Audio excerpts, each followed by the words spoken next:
செய்திகளை புரிய வேண்டும் என்ற புனித நோக்கத்திலே இந்த நிகழ்ச்சியை ஏற்பாடு செய்திருக்கின்றார்கள்.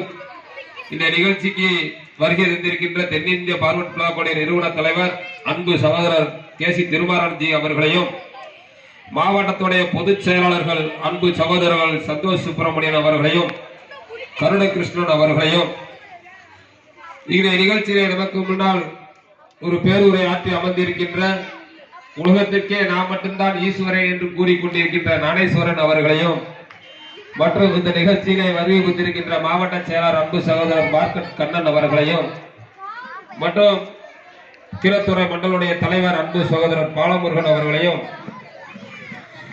தெப்பகுளம் மண்டல தலைவர் அன்பு சகோதரர் குமரன் அவர்களையும், இந்த நிகழ்ச்சியை சிறப்பாக ஏற்பாடு செய்திருக்கின்ற பிரச்சார பிரிவுடைய மாவட்ட தலைவர்களையும், ரவி அவர்களையும், பாலாமீனா அவர்களையும், மற்றும் நிகழ்ச்சிக்கு வருகை தந்திருக்கின்ற அமைப்பு சாரா பிரிவுடைய மாவட்ட தலைவர் அன்பு சகோதரர் அருண் அவர்களையும் வருக வருகிற வரவேற்று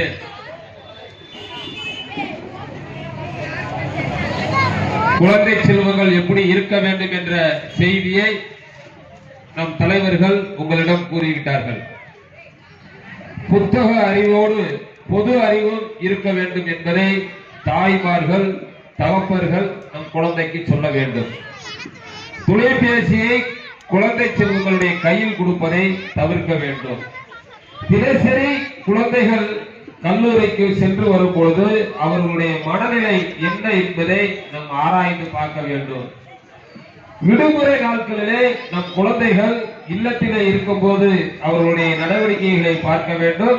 வெளியில் சென்று வரும் பொழுது ஆண் குழந்தையா இருந்தால் அவரை கையோ வாயவோ அருகில் இருந்து நாம் செக் பண்ண வேண்டும். இதெல்லாம் எதற்காக சொல்ல வருகிறேன் என்றால், இன்னைக்கு தமிழகத்தை சீரழித்துக் கொண்டிருக்கின்றது திராவிட மாடல் அரசாங்கம். மதுவும் கலாச்சார சீரழிவும் மிதந்து கொண்டிருக்கின்ற இந்த தமிழகத்திலே மாணவ செல்வங்களை நம் பொது வெளியிலே சென்று வரும் பொழுது நம் ஆராய்ந்து நம் இல்லத்திலே கண்காணிக்க வேண்டிய மிகப்பெரிய பொறுப்பு அனைத்து தாய்மார்களுக்கு இருக்கின்றது.